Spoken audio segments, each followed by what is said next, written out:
You ever get that feeling like everything's a bit precarious? Like Yeah. the solid ground you're standing on might just decide to shift without warning. Yeah, that sense of uncertainty. Well, today we're digging into a really old message that speaks directly to that feeling. But here's the fascinating bit. It promises something completely unshakable amidst all the change. Exactly. We're taking a deep dive into the prophecy of Haggai, chapter 2, verses 20 to 23. And our focus is this powerful idea of an unshakable kingdom. We want to explore what it really means for us, in our lives today. Right. We've got insights from Haggai's vision, the unshakable kingdom, which really unpacks this passage, and we're also drawing connections to the book of Hebrews. Click is key. Yeah, this isn't just ancient history. It's a message that has echoed through time and still hits home with surprising force. Our goal for you today is really to cut through to the core of this unshakable kingdom idea, understand its significance, and grab some practical takeaways you can actually use without getting lost in, overly complicated theology. Okay, let's jump right in then. A central theme that emerges right away is this coming shaking.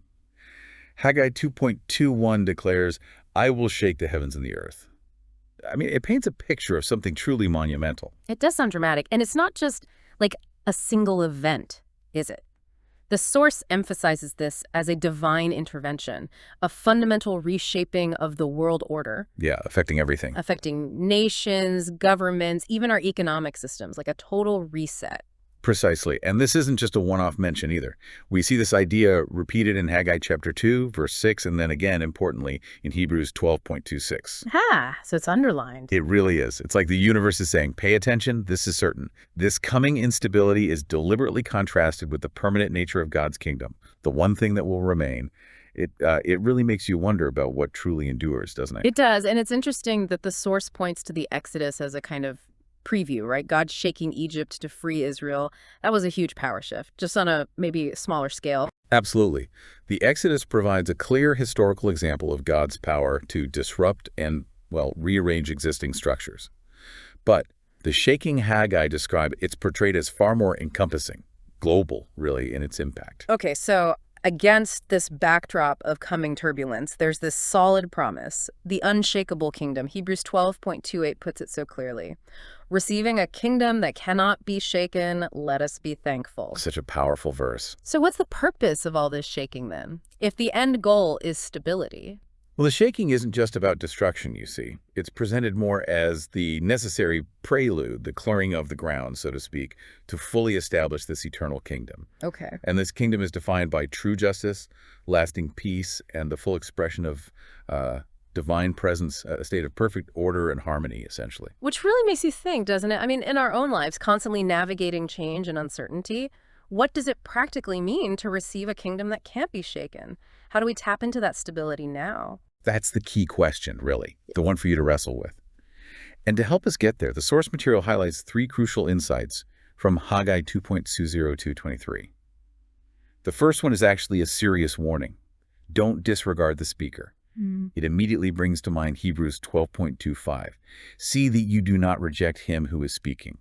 There's a voice, a message being offered that we really need to pay attention to. It's a good reminder that even though these are ancient texts, the guidance isn't just, historical trivia. The context in Hebrews talks about God speaking at Mount Sinai with incredible, almost terrifying power. Right, fire and smoke. Yeah, it suggests that this divine communication continues, maybe in different forms, through his word, the spirit, maybe even the circumstances urging us towards reflection and obedience.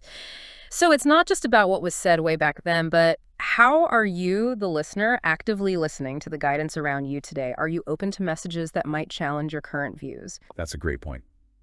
The second key insight then shifts from warning to a powerful promise, the exaltation of Zerubbabel. Haggai 2.23 contains this really fascinating declaration, "In that day, I will make you like my signet ring."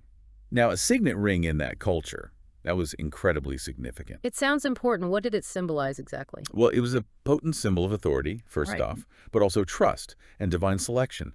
It represented the power of the wearer, their trusted position, and the fact that they were specifically chosen for a purpose, like a personal stamp. Like a seal of approval. Exactly. A very personal mark of authority and trust. The source draws a parallel to Joseph's remarkable rise in Pharaoh's Egypt, a clear example of God elevating those he favors. Ah, okay. So it's not just about Zerubbabel way back then, is it? There's a bigger picture. No, it points to a bigger principle, Yeah. absolutely. The idea that faithfulness in whatever work we're called to, it will be recognized and honored. It kind of echoes Jesus' words in Luke 19:17 about rewards for diligent service. Right, being faithful in small things. It makes you wonder, how does your focused effort, maybe in something that feels small right now, contribute to something larger? hmm And the third lesson provides a really encouraging perspective. Keep your eyes on the future. The repeated emphasis in Haggai on the coming kingdom, as we saw in chapter 2, verse 6 and verse 21. The shaking verses. Right? Those verses weren't just warnings. They were also meant to fuel hope and give purpose to the original audience, the Jewish people rebuilding the temple after exile. The source reminds us of Proverbs 29:18, where there is no vision, the people perish. That's a powerful one. It is. Having a clear picture of what's ahead, especially a vision rooted in these enduring promises, is vital for staying focused, motivated, and able to push through present difficulties, whether those are personal struggles or shared challenges. It really hits home when you think about your own life, your own work. How crucial is it to have that long-term view, that clear vision in your job, your relationships, your personal growth? Where are you looking for your ultimate stability? It's a big question. It is. And these insights from Haggai, they naturally lead us to some practical applications for today. The first one highlighted is to work with sacrifice and dedication. The source points back to Haggai 1:8. Go up to the mountain and bring wood and build the house. It's not about passively waiting.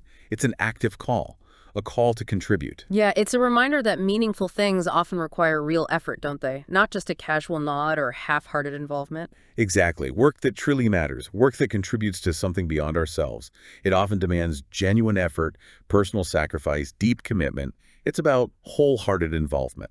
So a good question to ask yourself is, where are you truly investing your energy and your heart? Another practical application is to maintain a clear vision of the eternal. We touched on this already, but it's worth really emphasizing, I think. Yes, definitely. Understanding the eternal purpose behind our actions gives us resilience. It helps us navigate the current challenges when we know our efforts can have a lasting impact. It just shifts our focus, doesn't it? It really does. The source reminds us of 1 Corinthians 15:58. Be steadfast, immovable, always abounding in the work of the Lord, knowing that in the Lord your labor is not in vain. It encourages you to consider how what you're doing right now, today, might actually contribute to something that will last far beyond your immediate situation. Then there's the reality that pursuing anything significant often brings resistance, opposition.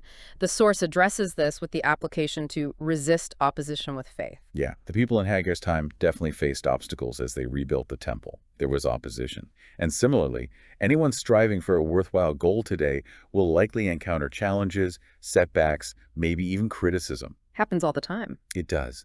The key here, according to the source, is not to give in to discouragement, but to find strength in your convictions. The source offers that really powerful reminder from 1 John 4:4. Greater is he who is in you than he who is in the world, drawing strength from that. And finally, the practical application to live in holiness and fidelity. It's not just about the outward actions we take, the building or the doing, is it? Precisely. Our inner integrity, our faithfulness, our character, it matters deeply. The future recognition, the signet ring idea hinted at in Zerubbabel's story, seems linked to our wholeness and dependability in all aspects of life. So it prompts that crucial question. Are your actions truly aligned with your deepest values? Is there consistency there? Exactly.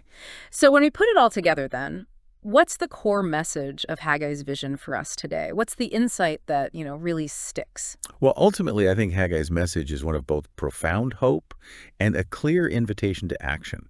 It's not just about passively waiting for this unshakable kingdom to arrive someday. Right, it's active. It's active. The central question directed at you, the listener, is, what are you doing for the house? However you define that house in your life and work that holds lasting value. It emphasizes that even seemingly small, sincere acts of service and dedicated efforts contribute to something greater, something that ultimately endures. It's about actively building what truly matters, aligning our lives with that promise of a stable, unshakable future. Okay, so to bring our deep dive to a close, we've explored Haggai's prophecy and this really compelling concept of a coming cosmic shift leading to an unshakable kingdom. We've considered the importance of heeding guidance, the significance of faithful work even when it's hard, and the power of keeping a long-term, eternal perspective. Yeah, those are the key threads. And as you move forward from this discussion, maybe consider this. What areas of your own life or perhaps the world around you feel particularly shaky right now? Yeah, Where do you sense that instability? that's a good reflection point. And then, how might understanding this idea of an unshakable kingdom offer you a fresh perspective? Maybe even a source of hope or stability right in the middle of the shaking. Think about what truly endures and what you are investing your time and energy in building that will have lasting significance.